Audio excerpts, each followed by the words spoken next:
the books that were identified as school districts as being problematic, they were pornographic, violent, or inappropriate for the grade level in some other manner. It's time to ban books and get the smut out of our schools. Florida school libraries are filled with pornographic landmines. The more I dug, the worse it got. In fact, one of the filthiest books ever written is still plaguing our children. The Bible! The book graphically discusses prostitution, incest, rape, pornography, pedophilia, nudity, bestiality, and sodomy. But it actually doesn't end there. There was more. So much more. Masturbation, genital mutilation, fellatio, dildos. Let us walk properly, as in the daytime, not in orgies and drunkenness, not in sexual immorality and sensuality. That is pornographic. Why would we have that in a media center with 10-year-old students? It's just wrong. You're goddamn right, Meatball. A woman must not present herself to an animal to have sexual relations with it. I just think parents, when they're sending their kids to school, they should not have to worry about this garbage being in the schools. Now kill all the boys and kill every woman who has slept with a man, but save for yourself every girl who has never slept with a man. The idea that that's even in there is inappropriate for these young kids. It is for the greatness of your iniquity that your skirts are lifted up and you are violated. How is that an appropriate use of taxpayer dollars? Smite the smut. Ban this big bad book. It should not be offered to children. Governor DeSantis, the parents of Florida, thank you. Thank you. Welcome again to Because Miami. If you've been listening to the screeching, fire hosing of Billy Corbin for many months and now years in this market, you know that he's ahead of the curve, whether it's his documentary, 537 Votes, that you can still get on HBO. It's very well done in showing you how Miami, how South Florida, how Florida can be 20 years ahead of the rest of the country on the scary, awful, corrupt things that happen around here. You saw Rush Limbaugh and right-wing radio in this market grab a lot of power and then be unleashed upon the world in a way that changed policy, changed power structure. And now what's happening in Florida, Billy, with education should alarm anyone who cares about freedom and children and what we're teaching and learning in schools. I'm sorry, Dan. Is this a second straight week that we coordinated shirts? You keep doing this where this is largely an audio medium and you love making shirt jokes, and I want to get to the chaos in Florida. Hey, listen, you both look good. You both look good. No, but I'm saying, is this the second straight week Billy, we're wearing the same shirt? I don't care that we're wearing the same shirts. Do you think that I call Val and I make this happen? Billy, you think that what I care about is that Florida looks like mine. Education we're fucked, Dan, if that's what you're asking. Okay, but in fact, just last week, House Republicans passed a Parents' Bill of Rights modeled after Florida. The Florida legislature for the last 23, 24 years has been an incubator of some of the worst ideas for legislation in this country. The most obvious one is Stand Your Ground, which was actually physically written on the computer of an NRA lobbyist and hand-delivered to Jeb Bush. She was in the room when he signed it into law in the gunshine state. The Florida of today is the America of tomorrow. We're watching that happen in real time. The parental rights law is known colloquially as Don't Say Gay. Here in Florida. And that is going to be an idea that they're going to, it is this move of, it's like the death of expertise.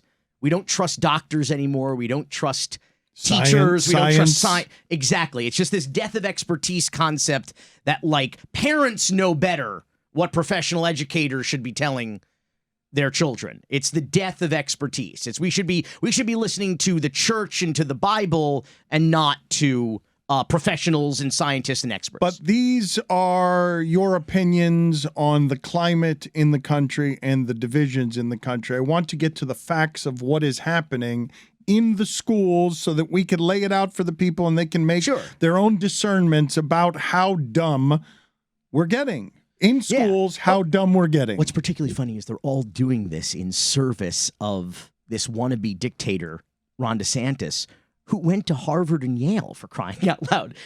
Well, what more of an elite East Coast, monster could you get than a guy who went to Yale and to Harvard Law, for crying out loud? But it is working. It's hilarious. It is working with his base. It is working in the state of Florida. When you can't have good faith arguments with people who with broken brains, with people whose sole mission it is to destroy government in the name of what I'm not exactly sure, but no, it's in the name of power. It's in the name you know what it's in the name of. But it's also in the name of God, they think. It's not really, but people legitimately think that. It's why people are inclined to be scared of something they can't see or they don't understand or isn't a real thing, like drag queens, for example. You say this. You say it's in the name of God, but what it's in the name of, the way it's being filed, is morality. It's not repression. It is the religious correct, not the religious right. It is, we are right in saying everyone else is sinful. Gay books with gay themes are sinful. Right. It is the repressions of sexualities. But the fact that this most recent mass shooting happened at a Christian school. They just didn't pray enough. They didn't pray hard enough. Okay, but let's get to the things that are actually happening here. But you know what this is? Let's just say what it is. Lee Atwater kind of said the quiet part out loud back in 1981 when he was describing the Republicans' Southern strategy. How do you galvanize Southern voters to Republicans as they had done successfully in the 70s? And what he said is you couldn't say the N-word anymore. He didn't say N-word. He actually said the N-word. He said it. He said you couldn't say that anymore. So we started speaking in code is what they did. They started talking about school busing. And then they started talking about lower taxes and small government and states' rights.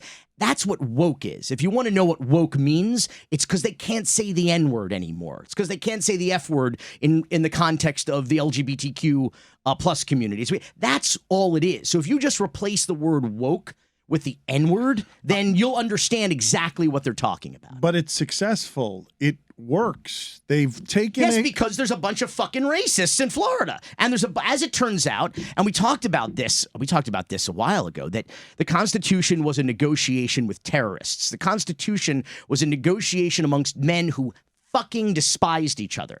And who tried to find common ground, but did so by negotiating with slave owners, negotiating with racists, and trying to come up with a document that would dictate terms to unite states that maybe shouldn't have been united, because they had very, very different ideas about what constituted humanity and what constituted a nation. I know one congressman, when they were writing that paper, nearly beat another congressman to death with his own walking stick over slavery. Yeah. And you remember the 3/5 compromise is even worse than people realize. They go, they counted black people as 3/5 of a person. They didn't actually do that. That would have been better than what they did, because what they did was they said to give the southern states, the slave-owning states, more power and more representation in the House of Representatives. What we're going to do is count slaves as 3/5 of a person for the purpose of calculating your population so that you can increase representation in the House, not to represent 3/5 of black people or any black people at all, but you can use them to increase your representation and make you more powerful. That was basically like a time bomb. You know, and it's a minefield. The Constitution is filled with those kinds of things. That's the history lesson. I'm not interested in 200 years ago. I'm interested in this week. Let's do a top 5 then, Dan, shall we? Because I'm really good at that. All right. What is the top 5? Our show does top 5s. The top 5 is what? A top 5 of dumb shit that happened this week in education? Dumbest things to happen in Florida's schools in the education this single week. Yes. Okay, just this week. This fun week, as they try to change our learning systems and literally whitewash some things. Number 5. A 1998 Disney TV movie, Ruby Bridges, about the 6-year-old girl who desegregated a New Orleans elementary school, was banned from a Pinellas elementary school.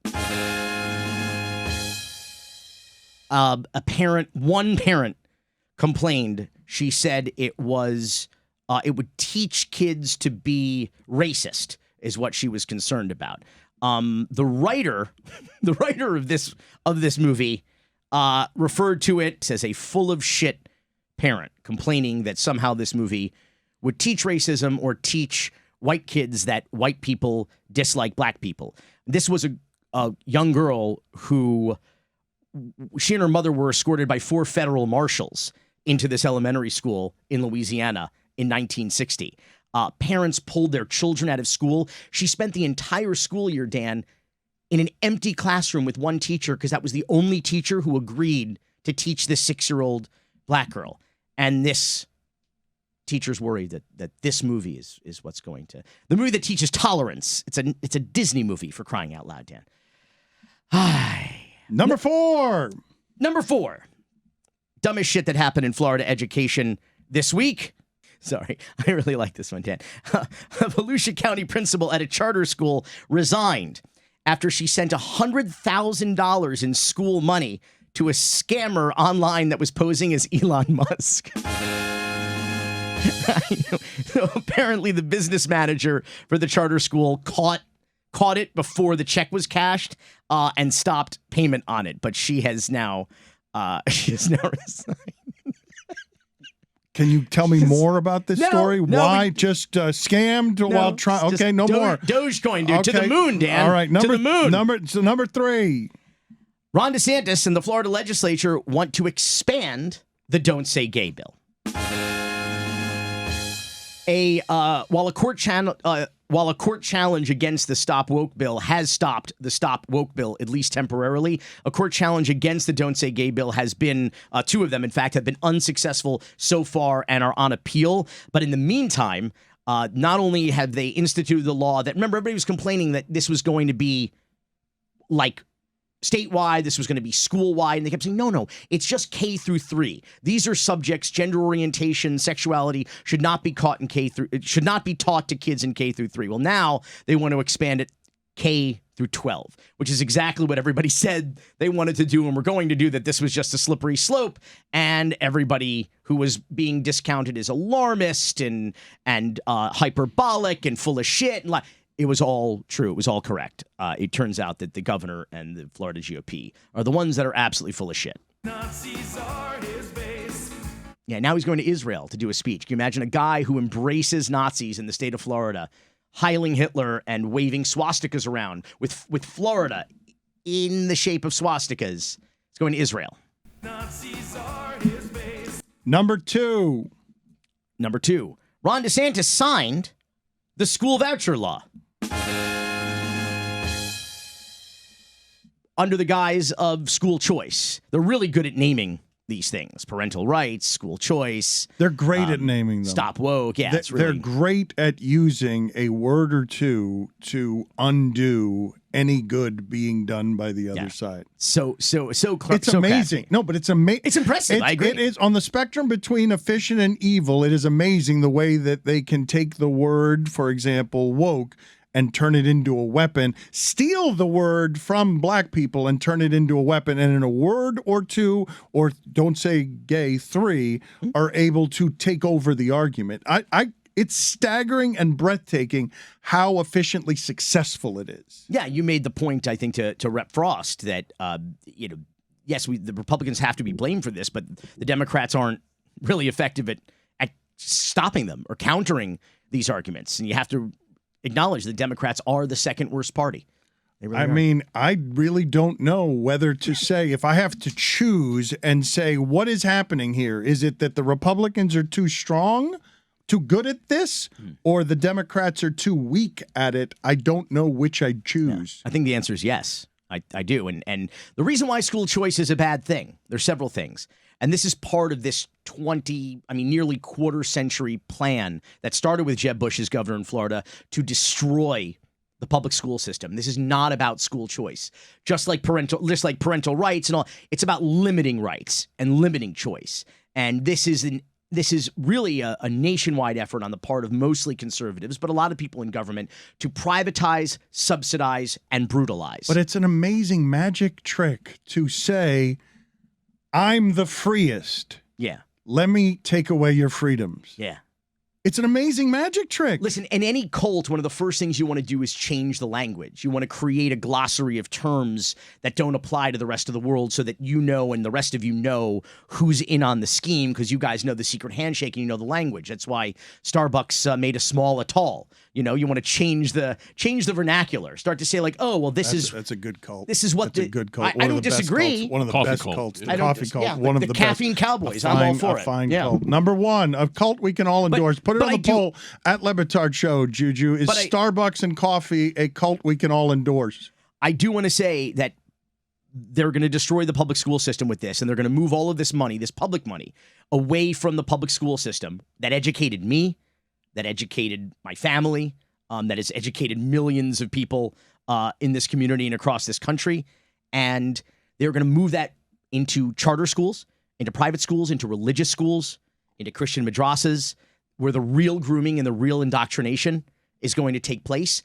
And the problem is, so that's privatizing. Then we subsidize it with the public dollars, and then we brutalize because these private schools, these religious institutions, these charter schools, they are not subject to the same transparency and accountability that public entities are. Basically, like, we give them all our money, and then we're like, well, what's going on here? And they're like, well, you can't know because they're not subject to sunshine laws or any of this public records requests. They don't. It's outrageous. And here's the thing. The Republican-controlled House did an analysis, and they said the cost of these of this bill is going to be $210 million. The Senate said it's going to cost closer to $650 million. The Florida Policy Institute, a progressive research organization, said it's going to cost around $4 billion. And then apparently acknowledging that its earlier estimate could be off in its state budget proposal last week, the Senate is now recommending setting aside $2.2 billion for this private school voucher program. They fucking lied, and they're stealing your money to destroy the schools in which your children are educated. And it's not even number one. It's not. Is there? Do we even have? Wait, is that number one or number five, Dan? I get so confused. Well, that's by this. number two. I think. I don't think that was number one. I think that was number two. Did you lose your way? Or is it number four? And this is number five. No, we go from top to bottom. We go from bottom to top. Yeah, whatever. Yeah, just I'm 5 Jewish. to 1. We read right to left, Dan. Number one. Numero uno. A principal at a Tallahassee charter school was fired because during an art lesson, the students saw an image of Michelangelo's David statue. David, you might recall, it's a statue of There's a pee-pee in there. It's a naked man. I think Republican men are scared of women seeing it because they're afraid it's going to create unrealistic expectations. There's a Dan. tiny pee-pee in there. It's unrealistic expectations. Okay, is what I'm not thinking. necessary. Now, Small penis jokes not needed here. This is kind of cool, though. The mayor of Florence, Italy, has invited that principal who actually resigned. She was given a choice: either we'll shit can you without cause, or you can resign. She opted to resign, but she's now been invited by the mayor of Florence, Italy, to come receive an honor and see Michelangelo's David in person. And they've invited the school and the district now, and it's caused quite a big stir because they were shown a bunch of. Like in this lesson, they saw the creation of Adam. They saw the birth of Venus. They saw it's like, come on. It's one of the most famous statues that art and history has recorded for us. And it is now the result now is biblical. Resulting in firings and resulting in bannings and resulting in repressed. Honest to God, I don't even know why we're talking about any of this. Because if you can't keep kids safe in schools, then what's really the fucking difference? I mean, the next thing the Florida legislature is going to do is they're going to ban abortion. It's a 6-week abortion ban, but that's to protect unprotected children. That's to protect unborn children, Dan. And then what they're going to do is they're going to pass a permitless carry bill. For not open carry yet, but permitless carry, which means no training, no license, no permit.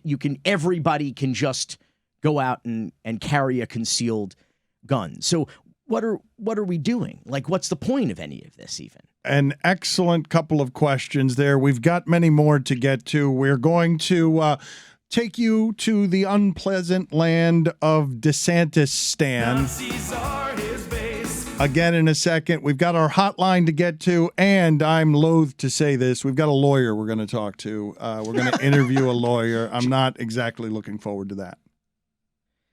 We've survived, barely, another week here in the free state of Florida, and more bad laws being passed in Tallahassee in the very active 60-day-long legislative session.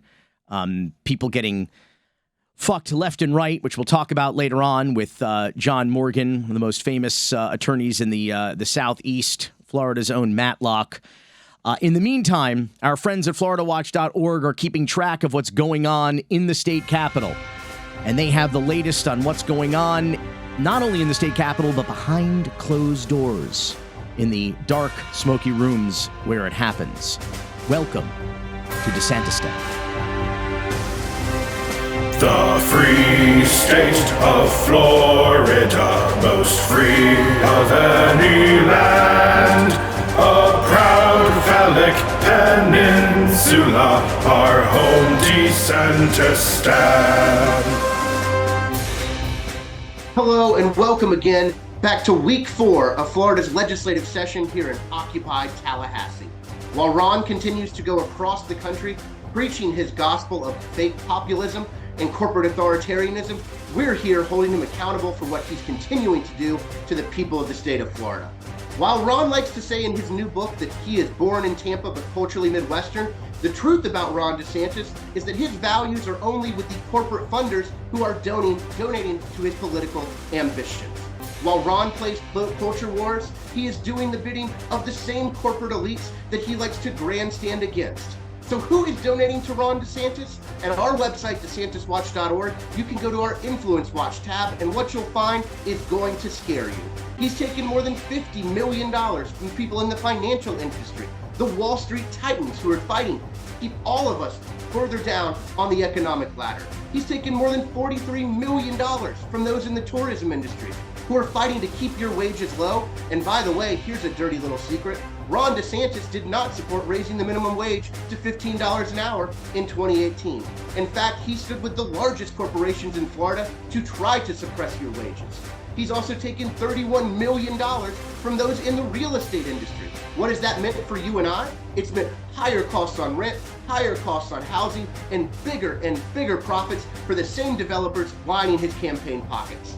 He's also taken $8 million from the utility industry as our rates continue to skyrocket. But here's the last thing. He's also taken almost $10 million from those in the insurance industry. So why is this important?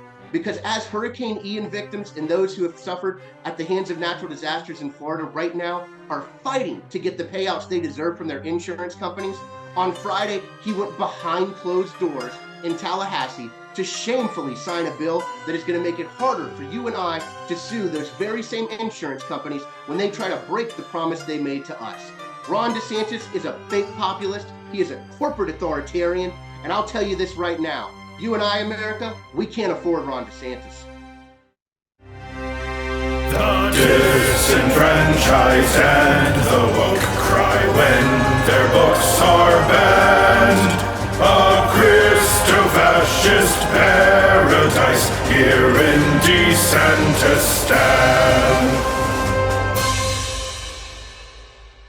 John Morgan is certainly the most famous personal injury attorney in the Southeast, possibly on the entire East Coast. He is Florida's own Matlock, and he has no time for bullies. I despise bullies, insurance companies, manufacturers of unsafe products and drugs, corporate crooks, and business owners who try to beat good people out of money owed. It makes my blood boil. Size matters. John Morgan is here with us. I love this slogan. There's only one Morgan and Morgan. I'm like, well, that's two right there alone in the name. What do you mean there's only one? It's Morgan and Morgan, for crying out loud. It's the royal we. It is the royal we.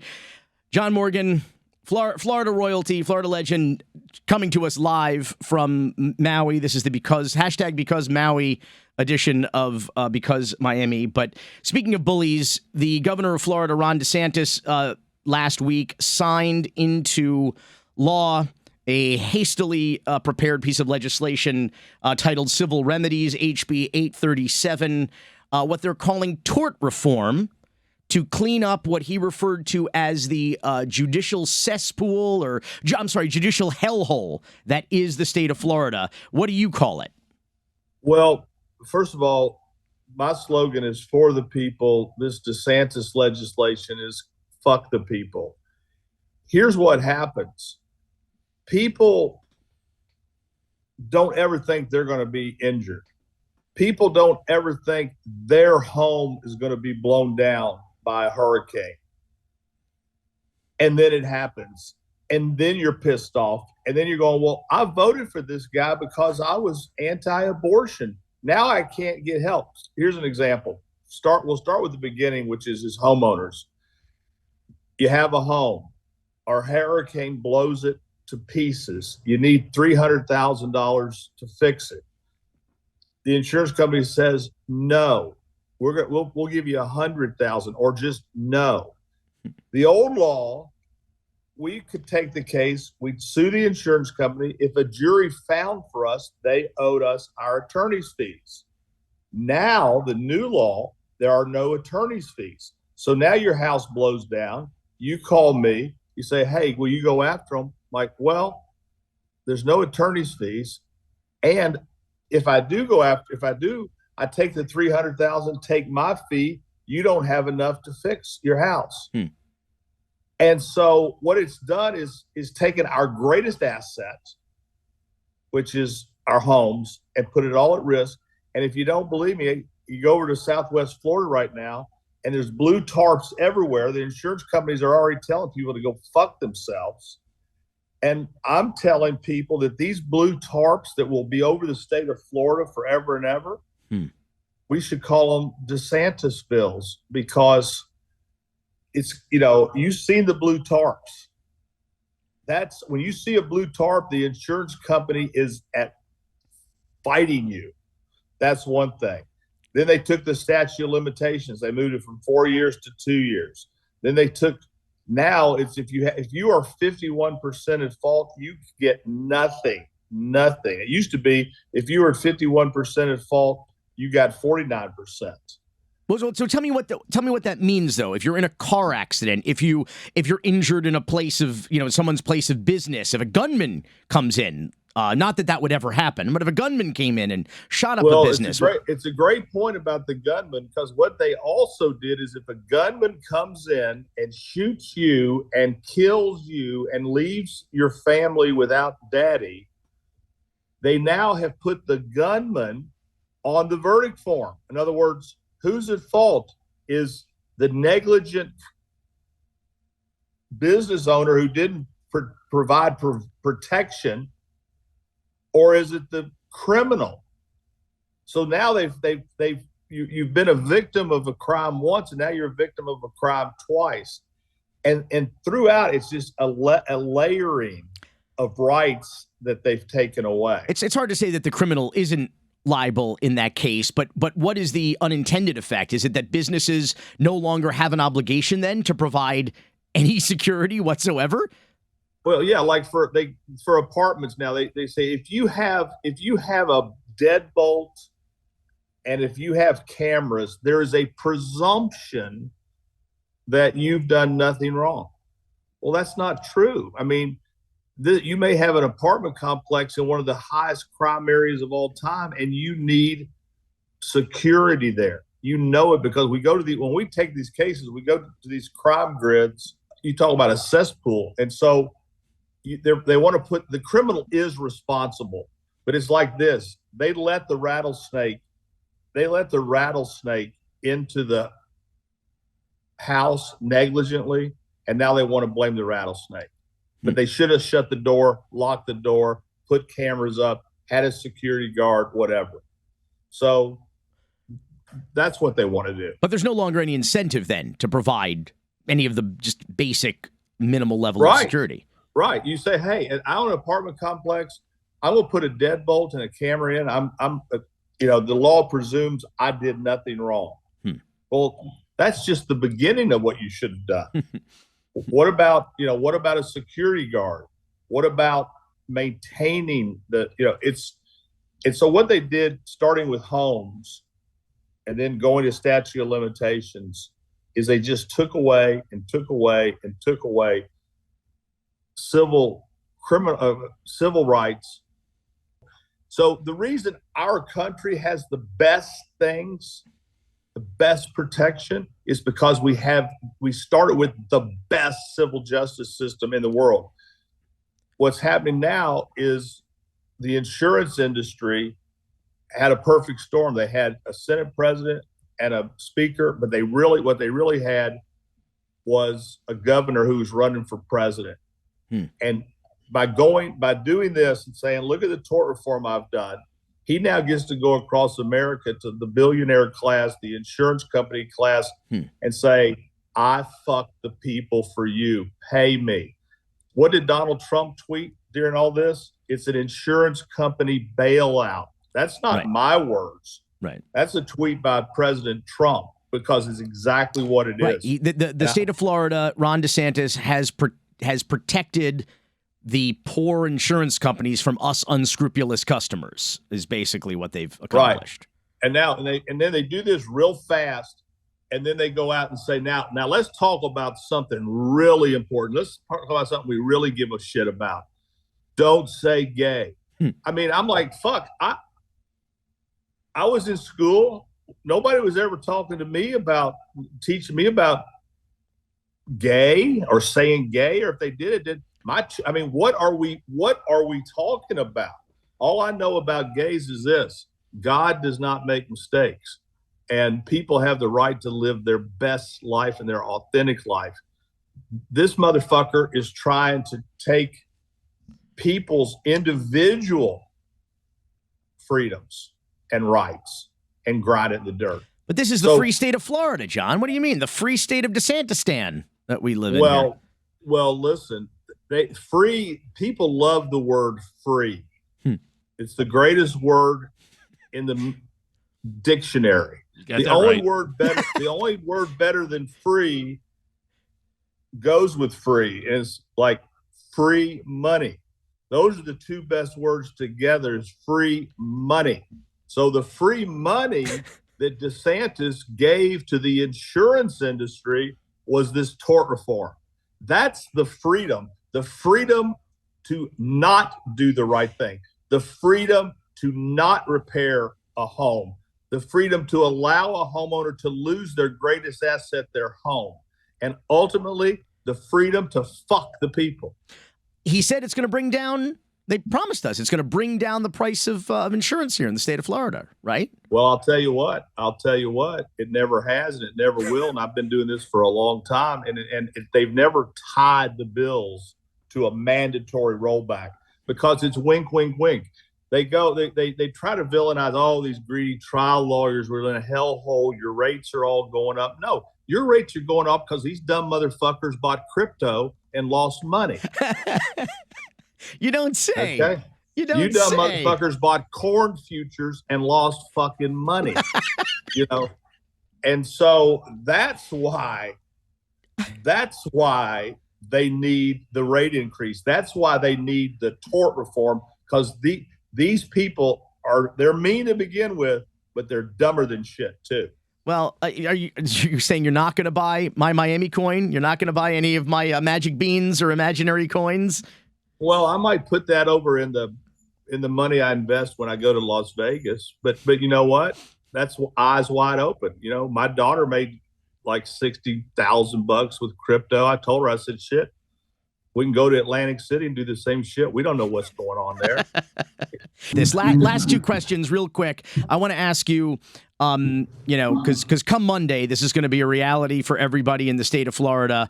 And I want to know, just practically, we have some of the most dangerous drivers in the entire friggin' world here in Florida. And they're called tourists, not knowing where the fuck they are.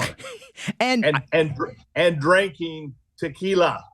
And I want to know what happens now. What in the new Florida? What happens when there is a car accident? What happens if you are maimed or killed or injured severely? A lot of past medicals, you can't get those anymore the way that you could before. What happens is rights that you thought you had are gone, but you won't know it until you know it. And what happens is it's just been a withering away of rights. I mean, they took away that one-way attorney's fees I told you about the homeowners. That had been law for 130 years in Florida. I mean, it's like I started doing 130 years. Is this fucking Lincoln's days? I mean, is this Abe Lincoln? 130 years gone, just gone. So, one-way attorney's fees. You have a life insurance. Okay, you have a life insurance policy. Yeah. You say, okay, hey, my dad died. Pay me $500,000. The insurance company tells you, well, wait a minute. Your dad didn't put on his application that he had measles in the 6th grade. Jesus. We're denying it. You're like, well, hey, he got hit by a car. What the fuck does measles have to do with this? Well, because he lied on his application. We're not going to pay you. And listen, insurance companies make money with the float. They call it the float. They hold your money and invest that money in the corn futures and the crypto and then lose that money. But they got that float. And so then you go, well, what's my recourse? The old recourse was you call John Morgan at forthepeople.com. John Morgan sues the insurance company. We have a jury tells us down in Dade County, you should have paid the money 2 years ago when these people's dad died in his sleep. But now they don't get that. Now, if I took the case, I would have to say, when we get the $500,000, you got to pay me a third of it. Johnson, when you say, I just do it for free for 2 years. Right. So when you say if you won't know until you won't know until you find out the hard way. What that means is that the insurance companies don't actually ever have to pay you ever anything. You're compelled to get insurance if you want a home. You want to buy a home. Right. You're compelled to get insurance if you want to get a driver's license to drive a car. Right. You're compelled to get an insurance, on and on and on. But you're saying, well, that renders Florida practically unlivable, right? I mean, if the insurance companies have no incentive to ever pay you what you're entitled to under your contract in exchange for your premiums, how do you live in the state of Florida? Well, you live with a blue tarp over your house called the DeSantis bills, and they're spread out. Listen, the Washington Post did a story on it last week, and it's going to get worse. I mean, we know hurricanes are coming. We know people are going to have a life insurance policy. You have a disability. They say, we're going to deny your disability. Well, you should call John Morgan, and then if you win, the attorney's fees are paid to me. Now it's like, if I win, I have to take a piece of your disability, which is very little to begin with. Here's the thing. In America, 40% of all the people have less than $400 in savings. That's a real statistic. People don't have the money to hang on. People don't have the money to even patch their roof. Right. What would it cost just to patch it temporarily? They don't even have that. And you're saying that Ron DeSantis fucked the people, they passed this law not to help the people of Florida, but basically to help his campaign. And he did it in exchange for his personal and private profit, effectively. And to raise money. And as Donald Trump said, DeSantis bailed out the insurance industry. Why would he bail it out? Do you think he's trying to help the people of Florida? If he was trying to help the people of Florida, he would have had a mandatory rollback of rates. Sure. Now, if that had happened, I'd be like, okay, okay, I can live with this. If this is, okay. But no, it's like, we're going to fuck you, and you're going to pay us to fuck you.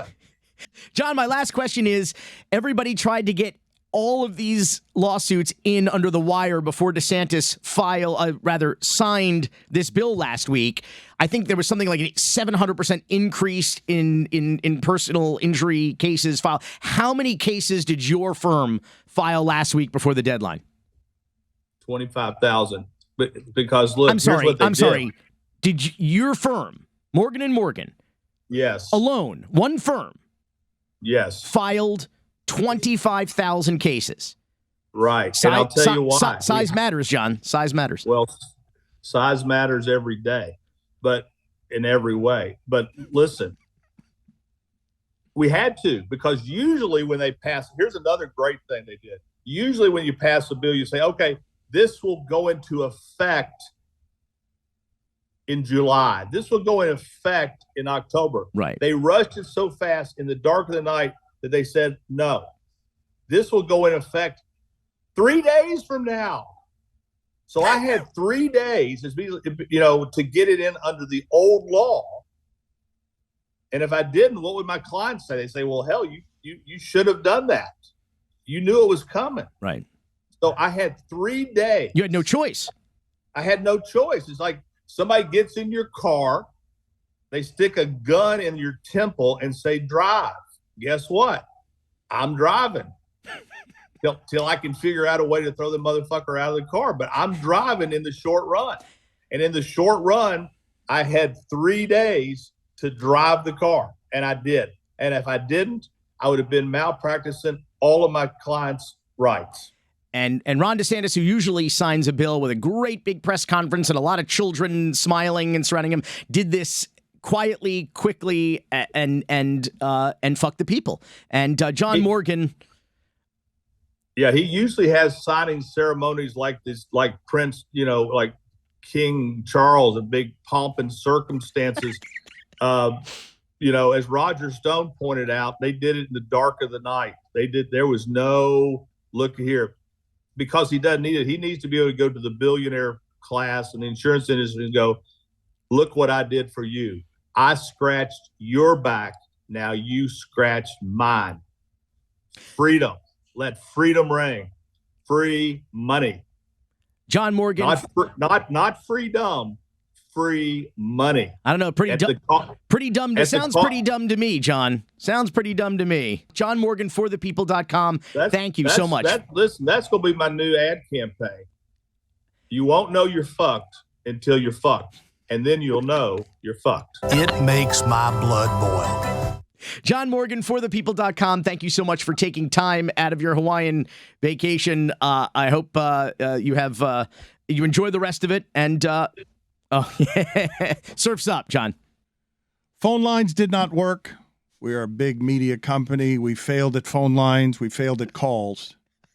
So we made a hotline,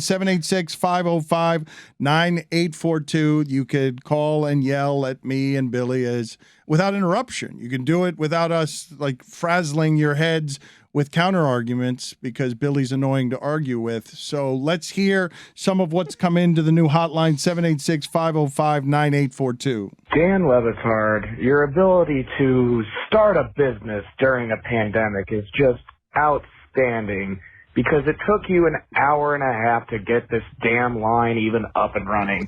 Billy, you're a blowhard, but I agree with you outside of the fact Miami's basically Houston. And, Roy, you're cool. But that's about all I have to say. And, yeah, be better. I think Tampa's basically Houston. Dallas is Orlando. 786-505-9842. What are we, San Antonio? We're not Austin. It didn't take an hour and a half to get a phone line. It took months to get a phone line. You think it's funny. I think it's vastly less funny. Let's hear another call. It's 790 you had a phone line. Yes, that was like 1964. All my life I've had a phone line. I had to start a media company so I wouldn't know how to have phone lines. Go ahead. Yeah, there seems to be a generic-looking white man that sits behind Roy on these Because Miami segments, and he kind of looks like Emmett Bukowski from the Lego Movie, and if he became a real boy and came to life. Who is he? What does he do? Who's his daddy? Is he a builder of some sort? Anyways, he's doing a good job. Let him know he's doing a great job and that everything is awesome. Everything is cool. Now he's part of the team. Goodbye. Thank you for your help, generic white man in the shadows, doing much of nothing, as far as I can tell. Certainly not working on the phone lines. Let's hear another hotline call, please. Emmett Bukowski. Hey, I just have a suggestion about Friday. I really like Billy Corbin.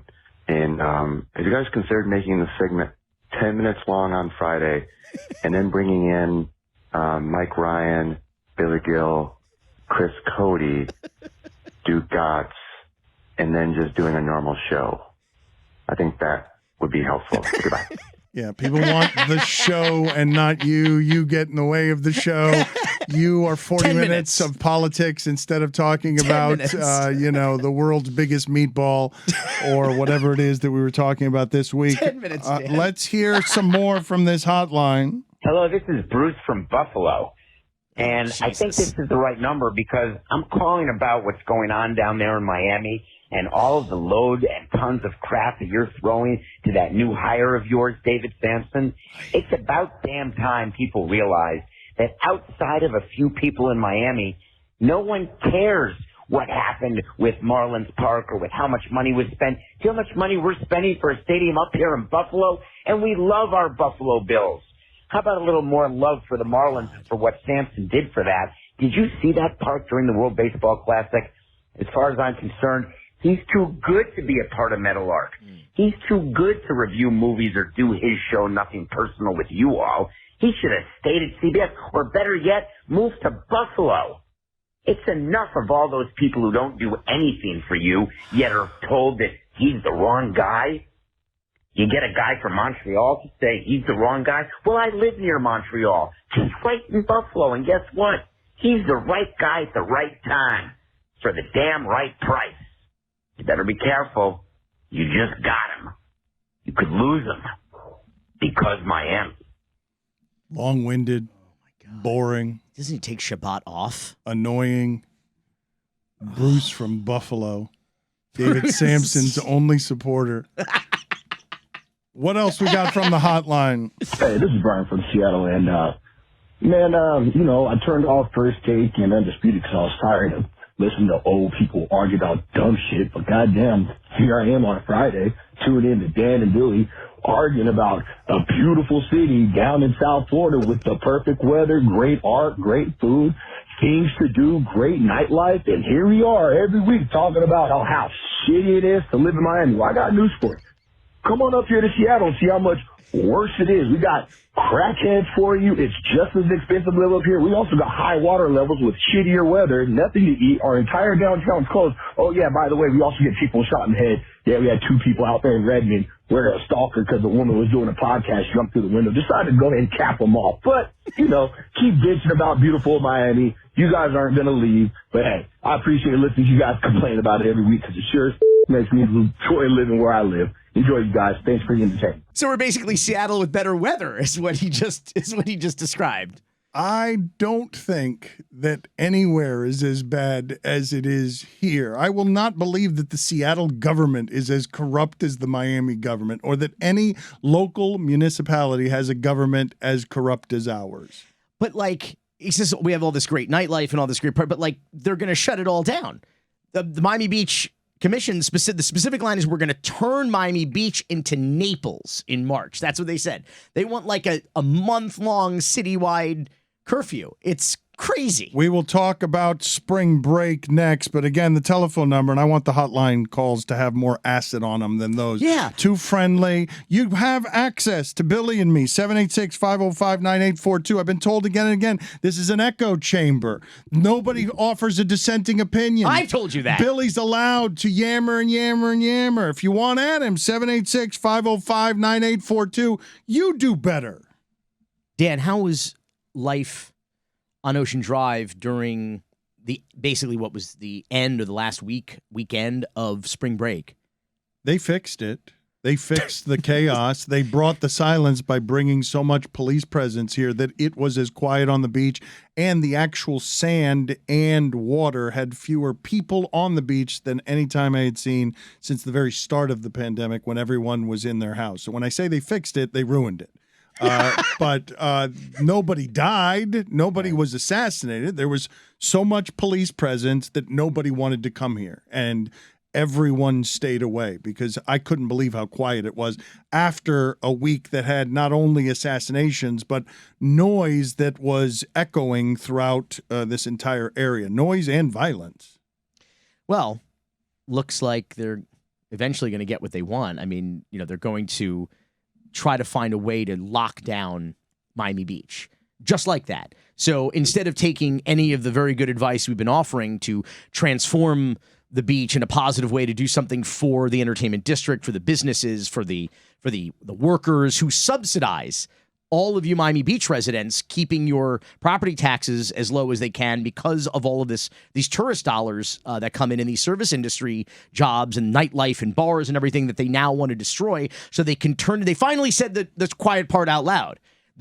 all the secret talks with developers and shit. They're now just saying Naples. We just want it to be Naples, which is code for white. You have been very loud for a long time. Full stop. About they're trying to blight this area so they can take all of these lovely Art Deco places that have some history on them and create giant condos on very valuable land. And you have pointed out everything's a real estate scam, and the politicians and the mayors who get in charge end up doing things so that they can help themselves as realtors.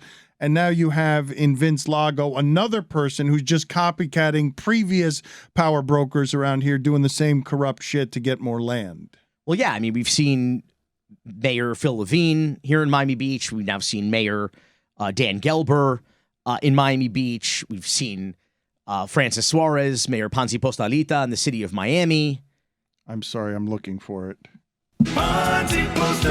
Now you know how I feel. Okay. And when I always say, like, when you're trying to figure shit out in South Florida, like, why is this happening?